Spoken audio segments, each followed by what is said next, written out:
best bites forever. Hi, welcome to Best Bites Forever. Today I am making this delicious tabbouleh salad. If you haven't subscribed already, go ahead and do so now, and let's rock it out. So for a tabbouleh salad, I'm going to put 1 tablespoon of butter, which is totally optional. You can also use olive oil if you want to, along with 1 cup of water. I'm going to bring this to a boil. So this came to a boil. I'm going to add in my couscous. That's 3/4 of a cup. I'm going to give it a little stir. You can put a little salt in there too if you would like to. Actually, I think I'm going to add just a tiny bit of kosher salt because we do like flavor. Let's call that a 1/2 teaspoon. Little stir. It's cooking already. Put a lid on it. Set it to the side for 5 minutes. It's going to do its thing. While that's on the stove doing its thing, I'm going to go ahead and cut up this cucumber. So I do want these to be fairly small pieces of cucumber, and I'm not sure if I mentioned, but this is an 8-ounce piece of English cucumber. And I'm just giving it pretty thin little slices like so.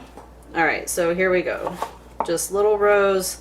The cucumber is kind of wanting to stick to my knife, so sorry, my hand is in the way. I'm going to turn them this way and just give it a nice little cut straight across. So I'm getting these pretty small pieces. Okay, that's what we're going for. And while these don't have to be perfect, the more uniform that you're able to keep your little pieces, the better it's going to look. Like, I know it won't change the flavor or whatever, but it will definitely be prettier. So try to keep those little pieces nice and uniform. And I'm just going to go ahead and move my cucumber pieces into my bowl over here. The timer for my couscous went off, so I just want to go ahead and show it to you. This is what it looks like before you fluff it. But as you can see, it absorbed all that water. It's absolutely gorgeous. I'm going to put it out onto a plate because this plate is going to let me spread it out, and then it's going to be able to cool down quicker. So just go ahead and spread it, unless you have plenty of time for it to cool, which is fine too. But you definitely want to cool it before you add it into the rest of your veggies. Next, I'm going to chop up my tomatoes, and these are called cocktail tomatoes. I have 8 ounces of them, but you can use any kind of tomato that you want. If it is not tomato season, then I would probably go with Romas because, at least for me, they seem to have the best flavor when they're out of season. And I do like to remove like the little kind of seed packet that's in there. I'm not a big fan of the seeds. I think they have kind of a bitter flavor, but that's going to be your little personal choice. It really matters not to me, but if you come to my house for dinner, those are going to be out of it. Once I get all of them cut into these neat little wedges, I'm going to go ahead and dice these. So the same thing as always, just into the kind of French fries. I made a mess. And then diced. Just like that, and add them to the bowl with your cucumbers. So I added my tomatoes in with my cucumbers, and now I'm ready to chop up my green onions. I have 4 green onions here, and I'm just going to even the top up like that to make them easier to chop. Kind of chop them a little bit fine, not too thick of pieces. And I'm going to go to about here on these. I'm not going to go all the way down to the little white part, but right to about here. And I also want to pull off that little yucky. Don't want that dude in there. Alright, so go ahead and finish chopping these up. Okay, so these I am not going to keep, and this is going to go into my bowl.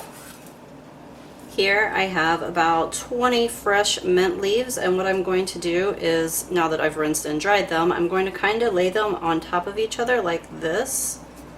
They're all kind of trying to fold over on me, but what you're going to do, I'm just going to show you so you don't have to watch me stack mint leaves. What you're going to do is stack a whole bunch of them, and you're going to roll them up like this. So a nice tight little roll up. And then just take your knife and you're going to cut, it's called chiffonade, which means little ribbons. So tiny little ribbons of mint. And there we go. And those look like this. So I'm going to go ahead and finish cutting these, and then I'm going to add them into our cucumber and tomato situation that we have going on. Moving right along, I'm going to do my very best to get like 4 tablespoons, which is 1/4 cup, out of these limes. I don't know if I'm going to succeed, but if I don't, I'm going to make up the difference with lemon juice, although I would prefer the lime. You know what? That gave me quite a bit of juice. Good job, little lime. Look at that. Yas. I am happy to say not only did I hit my 1/4 cup, but I actually hit 1/3 of a cup. So I'm going to be adding this in also. So I'm going to go ahead and add in my lime juice. Might as well add in my salt and pepper too while we're sitting here. I don't know, let's call it 3/4 of a teaspoon of kosher salt. A little bit of freshly ground black pepper over that. Almost done. 1/4 cup of olive oil. And I know what you're all thinking, where's the parsley? I'm getting to that right now. I just want to go ahead and stir this and put it over to the side though.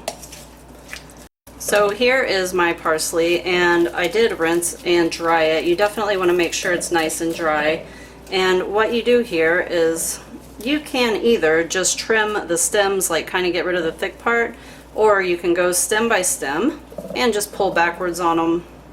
Set these over to the side. You can use those for stock or to feed your tortoise, which is what mine is going to do. So I have about 1 3/4 bunches of the parsley in here, and I'm just going to pulse them in my food processor. That is not the pulse button. Alright, let's take a look at what we've got in there. Perfect. I could definitely probably chop it a little bit finer if I wanted to run my knife through it, but I'm not going to. What I am going to do is set 1/4 of a cup of this to the side because I'm making beef kofta also. So you can use the 1 1/2 bunches or 2 bunches. It's kind of going to be your own taste, but for me, parsley kind of takes over. So I know the flavor is supposed to be in there, but I don't want it to overpower everything. So I'm going with my 1 3/4 of a bunch, which is probably closer to 1 1/2 bunches since some of it is going to be for my beef recipe. So we are almost there. Here I have added in my parsley, and my couscous is totally cool, which is awesome because it's like perfect timing since I just finished everything else. I am going to go ahead and put this in there. Was anybody paying attention? Did I put the olive oil in there? The 1/4 cup of olive oil? I'm pretty sure that I did, but if I didn't, just know that you're supposed to. And couscous is in. By the way, what is more traditional is the bulgur wheat, but I didn't have any in my house today and I was wanting to make this, so I just went ahead with the couscous, which is also used pretty often, no big deal. And here it is. And taste test, keeping in mind this is going in the fridge for 30 minutes. It's perfect. I did put the olive oil in, by the way, I can taste it. Cover this up, put it in the fridge for at least 30 minutes. An hour is probably better, and then it's ready to serve. And of course, here is my plate up. Hey, thank you guys so much for watching. If you haven't subscribed already, go ahead and do so now, and I will see you in the next video. Happy cooking, everyone. BackBitesForever.com